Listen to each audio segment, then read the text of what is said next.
Relatos das minhas aventuras. Olá, meu povo, e aí, tudo bem com vocês? Então, hoje eu estou aqui para poder contar a minha primeira aventura aqui no Japão. Eu chamo carinhosamente essa história de Caos na Chinatown, porque esse dia foi um caos, mas também foi um dos mais incríveis dos meus primeiros dias de Japão. Então, se inscreve aqui no canal, dá aquele like para ajudar, liga o sininho das notificações e compartilha o vídeo para mais pessoas acompanhar as minhas aventuras. Então, bora começar! Essa história aconteceu no meu segundo dia de Japão. Pois o que aconteceu foi o seguinte: no nosso primeiro dia de aula, a gente fez o teste de nivelamento para poder definir quais são as classes que a gente vai. Porque para poder estudar, a gente primeiro tem que fazer o teste de nivelamento para que a escola possa saber qual é o nosso nível de japonês. Aí, vendo os nossos níveis, eles vão colocar a gente na classe e a gente é de acordo com o nosso nível de japonês. Então, o que aconteceu? Depois que a gente terminou o teste, a escola viu que a gente precisava de números de telefones aqui no Japão. Então, o que eles fizeram?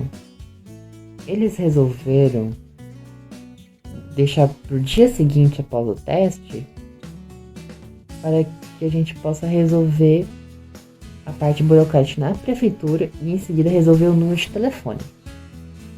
Porque apesar da minha escola de língua japonesa ser em Tóquio, o lugar onde eu e os outros brasileiros moramos não fica em Tóquio, e sim na região metropolitana de Tóquio, né?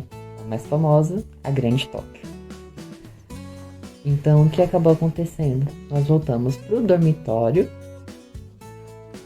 descansamos e tudo mais, até por conta do cansaço da viagem e do cansaço pós-prova. E chegou o dia seguinte. O que aconteceu? Nesse dia, a gente pegou todos os nossos documentos normais, como passaportes, o RG dos estrangeiros, que é o Zario Card, e outros documentos, e vieram duas pessoas que são funcionários de uma empresa parceira da escola de língua japonesa onde eu estudo.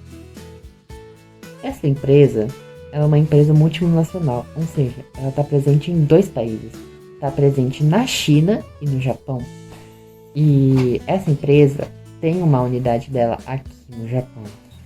E essa empresa, ela foi acionada para poder ajudar a gente na parte burocrática. Então, o que acabou acontecendo? Quando a gente chegou até eles, a gente saiu do dormitório e fomos direto até a prefeitura para poder fazer o registro de endereço e mais a autorização para trabalhar aqui no Japão, porque intercambistas aqui no Japão não podem trabalhar. Mas a gente pode trabalhar com uma autorização do governo japonês. E a minha agência de intercâmbio e mais a escola, eles trabalharam juntos para poder conseguir essa autorização especial. Então, a gente foi para poder registrar o endereço e a nossa autorização de trabalho juntos. Em uma tacada só.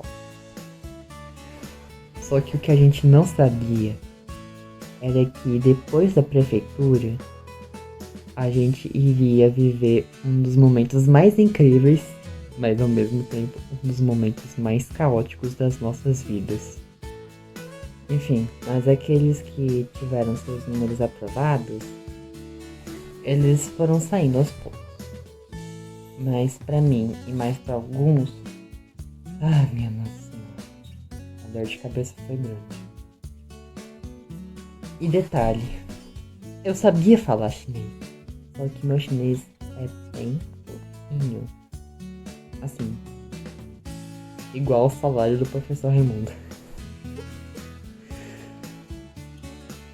Então, a gente ficou por mais um tempo lá. Se eu soubesse falar chinês bem mais fluente, eu conseguiria ter me comunicado com eles para poder resolver tudo de uma vez. Mas como não é o caso, o B.O. foi grande, estilo Torre de Papel. Mas enfim, apesar de tudo, conseguimos os números. Os números de todo mundo foi aprovado. E aí depois disso, aí que veio as recompensas. A gente explorou o Eno. E olha, eu não tenho palavras para descrever. Porque assim, como era a minha primeira experiência internacional, mas a experiência internacional de alguns outros brasileiros que estavam ali comigo, foi mágico. Foi uma experiência estilo anime, praticamente. Uma aventura.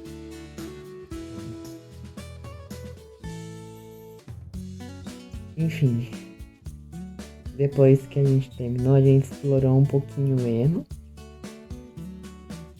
E a gente resolveu conversar para ver aonde a gente iria comer. E no meio dessa conversa, um senhor italiano veio até nós pedindo ajuda, porque eles vendo algumas pessoas de aparência meio italiana, eles pensou que nós éramos italianos também. E eles veio poder pedir ajuda, só que, né? PRs. Então a única coisa que a gente pode fazer foi indicar uma loja de conveniência ali perto, pra ele poder sacar dinheiro. Então, depois desse momento, a gente decidiu que a gente iria comer no izakaya. Izakaya em japonês são bares, os barzinhos aqui do Japão. Sabe os barzinhos que tem aí no Brasil? Os botecos? E todo mundo vai porque é muito popular, marco da cultura brasileira. Então, é o mesmo aqui no Japão, o izakaya. A gente foi lá comemos o que cada um pediu. Eu comi um yakisoba. E eu acho. É isso que eu tenho a dizer. E depois disso, depois que a gente comeu no izakaya, a gente foi para um parque chamado Ueno Park. E quando a gente chegou em Ueno Park também foi mágico, porque a gente chegou no Japão em abril. Em abril é a época da primavera. E a época da primavera é a época em que as sakuras desabrocham. É aí que acontece os eventos chamados Hanami, que são uns eventos que todo mundo vai para os parques para poder admirar as flores de cerejeira, as flores de sakura. E assim, eu não vou descrever em palavras esse dia. Então, edição, só manda as fotos e deixem eles se maravilharem com seus próprios olhos.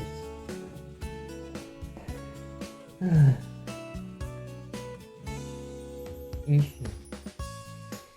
Aí, depois disso, quando terminamos de nos maravilhar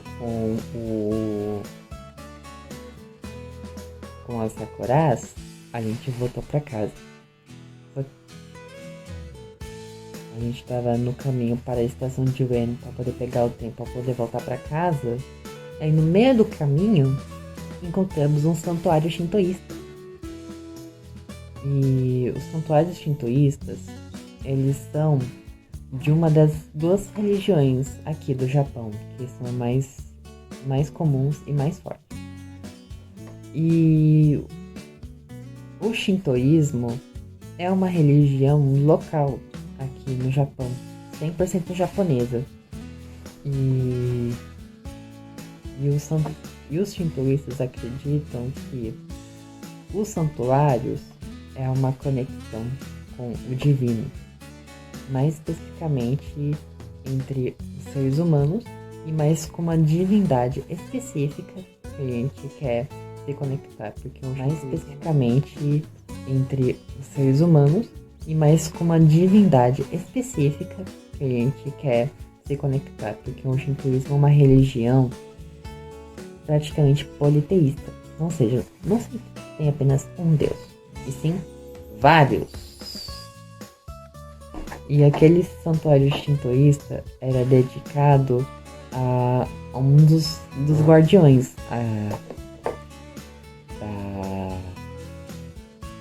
do shintoísmo, que é o santuário dedicado à deusa Inari. E o símbolo da deusa Inari era o símbolo de uma raposa. Então eu não resisti e resolvi fazer minhas peças lá. Então, edição, coloca a foto do santuário, por favor.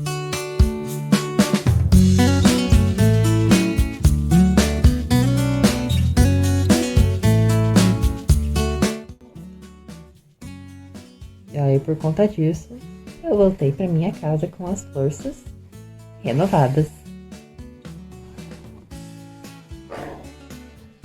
E é isso. Essa foi a minha aventura. Então, isso. Então, se inscrevem aqui no canal, dá o like e nos vemos no próximo vídeo. Até mais!